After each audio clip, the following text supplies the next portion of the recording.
Bibi, sa taglay niyang kulit, tsak ika'y mapapaibig. Ang bibi mo at ang bibi ko. I love you! Love you, pare. Bibo!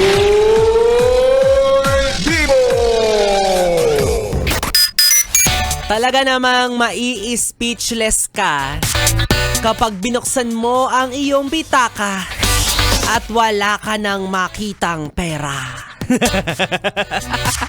Sino ba namang hindi mai-speechless, di ba? Anong petsa pa lang, utang na loob naman.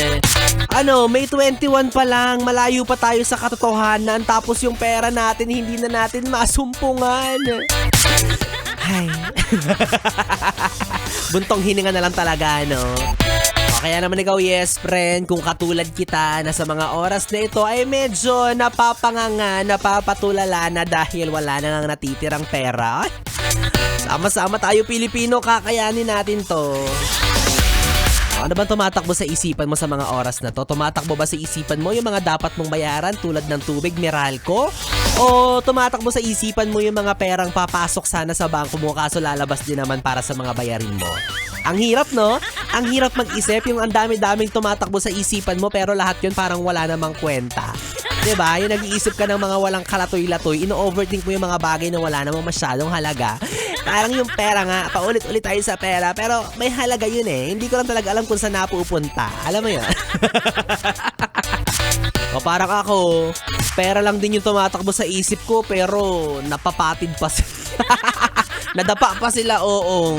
Nadapa na nga sila, hindi pa sa wallet ko napunta. Ewan ko ba? Yung pera nasa isip ko lang talaga, hindi ko alam kung paano ba i-cash out to eh. Pero okay na yun, no? Kesa naman nangungulimbat ng hindi mo pera. Mas okay na yung nahihirapan ka kesa naman nagnanakaw ka sa pera ng iba. Oh, sino yan? Marami yan sila, hindi ko na lang papangalanan.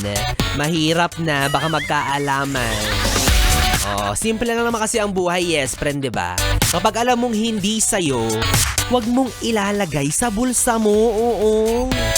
Dapat kapag alam mong hindi sa'yo, isasauli mo. Kaya alam nyo ako, to be honest, seryosong usapan. Kahit kailangan ko rin ng pera. Kapag nakakita talaga ako ng matambok malaman na pitaka. Kapag ako ay may napulot na wallet na may lamang malaking halaga.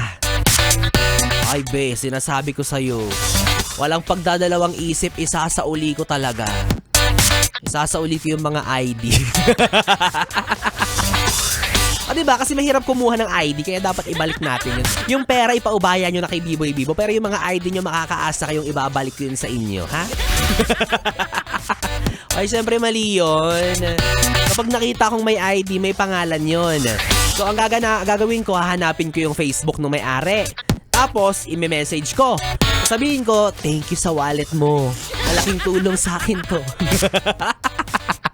Wala talaga kayong mapapala sa akin. Eh, ako din naman wala ako napapala sa wallet ko. Kaya, it's a tie. Ay, nako, sa mga yes, friend. Ganito lang naman ako. Parinig lang naman ako na walang pera. Kunyari, dinadamayan kita, pero ang totoo, mayaman ka naman talaga. Sas. Kunyari, karamay sa hirap at ginhawa, pero ang totoo, mayaman naman talaga siya. Kilala kita. Nakikinabang ka sa mga project sa barangay ninyo. Charot lang. Asa para sa mga yes friend kong sa toong buhay ay wala na talagang pera, wala nang mapiga sa pitaka. Ito na ang bibigay ko sa inyong pag-asa. Dahil ito na ang hinihintay mo ang pamimigay ko ng papremyo para sa ating ACS! Pera lang yan! ACS!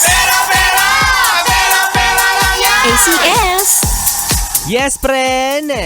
Katulad ba kita na nananalangin at umaasang magkakaroon ng himala at magkakapera ka na lang bigla? Oh, same. O baka ito na ang pagkakataon mo para makatanggap ng papremyo ang tumataginting na 500 piso. Kung gusto mong manalo ng 500 pesos, sundin mo lang ang iuutos sa'yo ni B-Boy Bibo. O ganun talaga, yes, friend. Walang easy money sa panahon ngayon. Lahat pinaghihirapan.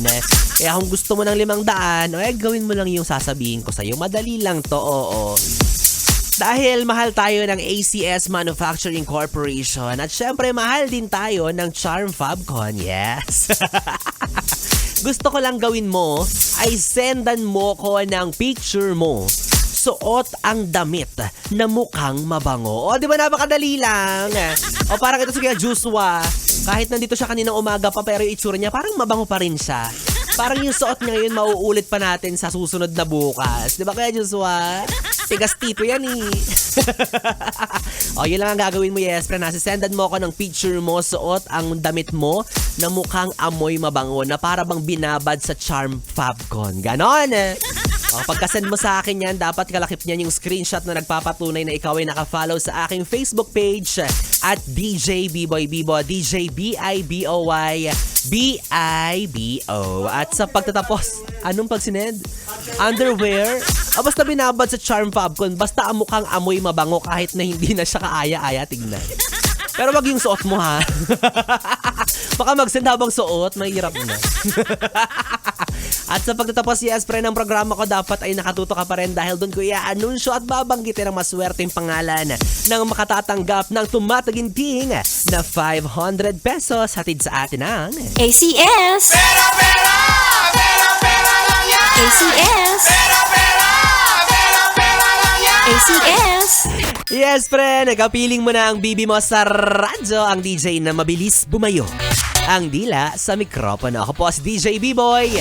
B-Boy, B-Boy na pwede mong makatabi hanggang mamayang alas 12 para sa ating BB Time. Kaya naman dito ka lang sa istasyong No Problem.